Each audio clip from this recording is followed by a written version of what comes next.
Hello বন্ধুরা, তোমরা কেমন আছো? আশা করি সবাই ভালো আছো, সুস্থ আছো। অন্বেষা বীরভূম লাইফে নতুন একটা ভিডিওতে তোমাদের অনেক অনেক স্বাগত। তো দেখো, সকাল সকাল আমি আনহেলদি খাবারগুলো নিয়ে বসে পড়েছি, মানে সেও ভাজা আর এদিকে নিমকি গরম গরম। আর সেই তোমাদেরকে বলেছিলাম আমি মালা থেকে নিয়ে এসেছিলাম, কি এই কাপটা নিয়ে এসেছিলাম, বেশ ভালোই লাগছিলো কিন্তু আমার কাপটা খেতে। তো সেই কারণে এই কাপটা নিয়ে বসে পড়েছি আর আর এই যে এইগুলো নিয়ে বসে পড়ে সকাল সকাল মায়ের সঙ্গে খেতে খেতে গল্প করছিলাম। আর কাপটাতে না চা খেতে না আমার তো বেশ ভালো লাগছিলো, মানে চাটা খুব তাড়াতাড়ি ঠান্ডাও হয়ে যাচ্ছিলো আর খেতেও ভালো লাগছিলো। সব কাপে দেখবে সবসময় ভালো লাগে না। তো এইদিকে দেখো একটু তো কাজ করতে বসে পড়েছি। এদিকে দিকে মা ফ্রিজ থেকে বার করে রেখে দিয়েছিলো ঝিঙে, আর যেটা আমার একদমই ভালো লাগে না, তোমরা জানো। তো ঝিঙে তো পোস্ত হবে, ঝিঙে আলু পোস্ত। তো আমি ঝিঙেগুলো কাটতে বসে গেলাম। আর সেদিন কিন্তু বেশ ঠান্ডাই লাগছিলো। আর দেখো আমি আমার বরের কিন্তু শার্টটা পরে নিয়েছি, মানে ওর এই শার্টটা আর হয় না। আর জিন্সের শার্টটা ওই হালকা হালকা শীতে না পরে বেশ ভালো লাগছে। বেশ ভালো লাগছে, মানে তাহলে আমিই পরে নিই, কারণ ওটা তো সে পরেই থাকবে, সে পরবে না, সেজন্য আমি ওটাই পরেছিলাম। আর দিয়ে দেখো আমি ঝিঙেটা কেটে পরিষ্কার করে রেখে দিলাম, আর আলুটাও পরিষ্কার করে জল দিয়ে রেখে দিয়েছি, আবার যদি কালো হয়ে যায় ওই কারণে। এদিকে সবজিটা কেটে রেখে দিলাম, মানে অনেকটা কাজ হলো। এদিকে এই ঘরটাও মুছে নিয়েছিলাম, ভেতর দিকে ঘরটা। আর এই বাইরের ঘরটা, এই ঘরটা আগে মুছে নেবো, মানে এই দিকের ঘরটা আগে কমপ্লিট করে নেবো। তো সেই কারণে এই ঘরটা আগে ঝাঁট দিয়ে রেখেছিল মা, কারণ আমি উঠতে একটু লেট হয়ে যাচ্ছে এখন, যেহেতু শীতকাল ঘুম ভাঙতেই চায় না। তো সেই কারণে মা অনেকটা ঝাঁট দিয়ে রেখে দিয়েছিলো বলে অনেকটা সুবিধা হলো। আর সেদিন কিন্তু আমাদের একটা জায়গায় যাওয়ারও ছিল, তো সেই কারণে আমার তাড়াতাড়ি মানে কাজগুলো করে নিতে হবে। সেই কারণে আমি তাড়াতাড়ি কাজগুলো করছিলাম, লেট হয়ে গেছিলো বলে। অন্যদিন ধীরে সুস্থে এডিটিং মিটিং করে কাজগুলো করি, কিন্তু যেহেতু যাওয়ার ছিল সেই কারণে কাজগুলো করে নিলাম। কারণ মুড়ি খেয়ে একেবারে যাবো না, না খেয়ে যেতে বারণ করেছিল। তো খেতেও হবে, রেডিও হতে হবে, এই কাজগুলো একটু এগিয়ে দিতে হবে, কারণ মায়েরও অনেক দেরি হয়ে যাবে। তো সেই কারণে অনেক তাড়াতাড়ি করছিলাম।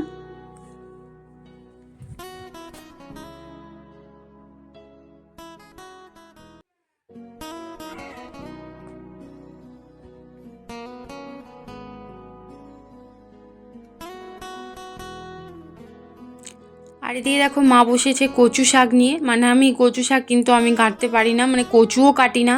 কুটকুট করবে কিনা, আমি খেতেও পারবো কিনা জানি না। তো মা এদিকে কচু শাক কাটছিল। আর এদিকে একটা ঠাকুমা এসেছিলো ফুল তুলতে, তো বললাম দাঁড়াও তোমাকে আমার ব্লগে আমি নেবো। আর এই ঠাকুমার ব্লগে কিন্তু আমার ওর মানে ঠাকুমার মেয়েও নাতনি যখন দেখে না, তারা খুব ভালোবাসে, মানে আমার ব্লগ দেখে। তো যখনই আসে ফুল তুলতে, তো আমি ভাবলাম না একটা ক্লিপ নেওয়াই যেতে পারে, তারাও দেখতে পাবে। আর এদিকে দেখো বড় ঠাকুমাও ঘর মুছছে আমার মতো। বড় ঠাকুমা তো একাই থাকে ঘরে, ঠাকুমাকে সব কাজ একাই করতে হয়। আর এদিকে আমার এই ঠাকুমা মাটি দিচ্ছে, কারণ আমাদের তো এবারে ঘরে ধরো চাষের জিনিস আসবে, সর্ষে ফর্ষে উঠবে, সেজন্য উঠোনগুলো ভালো করে মাটি দিয়ে পরিষ্কার করে রাখতে হবে।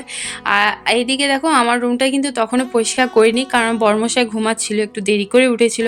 আর মানে উঠতে বলে না রেগে যায়, বলে ঘরে এসে যদি একটু ঘুমোতেই না পারলাম, সেজন্য ওকে ডিস্টার্ব করিনি। আমি ওইদিকে ঘরটা জন্য তাড়াতাড়ি পরিষ্কার করে এলাম। তো তারপরে এই ঘরটা পরিষ্কার করতে এলাম। তো ও তো উঠে পড়েছিল বলে আমার আর কোনো টেনশন হয়নি।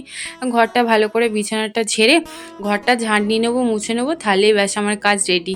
এদিকে দেখো ঘরটাও ঝাঁট নিয়ে নিয়েছি, এই বাইরের ঘরটাও ঝাঁট দিয়ে দেবো ব্যাস। আর দিকে জলও রেডি করে রেখেছি, ঘর মোছা, মানে সব কিন্তু মানে স্টেপ বাই স্টেপ করতে হবে। একটু লেট করলে কিন্তু এদের থেকে ওধার লেট হয়ে যাবে, বকা খেতে হবে। বেরোতে লেট হয়ে গেলে আসতেও লেট হবে। বেশি সেরকম কাজ নয়, একটু খয়রাশোল যাব, তো সেই কারণে।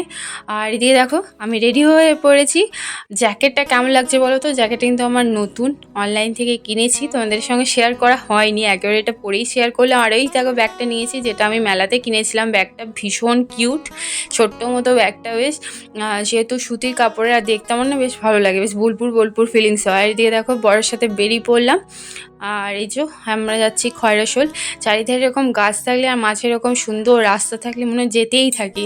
আর এই দেখো ক্যামেরাতে আমরা আয়নাতে দেখতে পারবে আমি ভিডিও করছি এই দিকটাতে। আর এই দেখো দুপাশে দুটো এই বড় বড় গাছগুলো কি জানো তো? কদম গাছ, কদম হয়, বড় বড় কদম হয়। আর আমরা যখন খয়রাশোল ঢুকছি একটা দুঃখের জিনিস দেখলাম, এখানে কারোর বাড়িতে না কেউ মারা গিয়েছিলেন, তো সেই কারণে অনেক ভিড় ছিল। তো আমরা ওই দিকটা দেখলাম। আর এদিকে দেখো আমরা খয়রাশোল বাজার একদম ঢুকে গেছি। ফার্স্টে আমাদের কাজ আছে যে জলের মানে গাড়িতে তেল ভরবো, গাড়িতে একদম তেল নেই। তো বর চলে যাওয়ার আগে গাড়িতে তেল ভরে দিয়ে যায়। আমার যখন খুব এমার্জেন্সি হয় তখন আমিও ভরে নিই, তো সেই কারণে বললো না তেলটা ভরে নিতে। আমরা তেল ভরে চলে এসেছিলাম, গিয়েছিলাম মিষ্টির দোকানে, এই মিষ্টির দোকানে কিছু মিষ্টি কিনবো বলে। তো মিষ্টি দোকানে গেলে না, এত মিষ্টি দেখলে না কোনটা কিনবো আর কোনটা কিনবো না খুব কনফিউজ লাগে। আর দুধও নিতে গিয়েছিলাম, তো দুধ শেষ হয়ে গেছিলো, দুধটা পাইনি, মিষ্টিটা নিয়ে চলে এলাম। আর দেখো আমরা যাওয়ার পথে দেখলাম যে ওনাকে নিয়ে যাওয়া হচ্ছে এরকম করে, তো খারাপ লাগছিল তাদের আজকে কতটা কষ্ট। তো আমরা দেখো গ্রাম ঢুকে গেছি, আর চারপাশে দেখো শুধু হলুদ আর হলুদ, কী লাগছে বলো তো, এগুলো সব ধান। মানে অনেক দিন মানে অনেক বছর পর আমাদের এদিকে বৃষ্টি হয়েছে আর ধান চাষ হয়েছে। এদিকে বাড়ি চলে এসেছি, বাড়ি এসে দেখলাম মা এদিকে গাঁদালে পাতা তুলছে তার ছেলের জন্য বড় করবে বলে, মানে যখনও যদিন থাকে তদিন কিন্তু গাঁদালে পাতা একদিনও নেওয়া হয় না। তো সেই কারণে মা এদিকে এসছে, আমিও একটু মায়ের মানে ভিডিও করে নিলাম। আমি তুলতে যাচ্ছিলাম, মা বললো না না আমার হয়ে গেছে।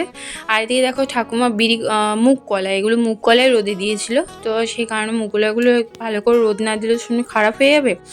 আর এদিকে দেখো মা যে কী করছে বলো তো, তোমাদেরকে তো প্রথমে বলিনি কেন গিয়েছিলাম আমার জন্য কেক আনতে, মানে সেদিনটা ছিল আমার জন্মদিন, মানে 15ই নভেম্বর। দিয়ে মা পায়েস করছিল সেই কারণে, আর আমরা তখন গিয়েছিলাম কেক আনতে।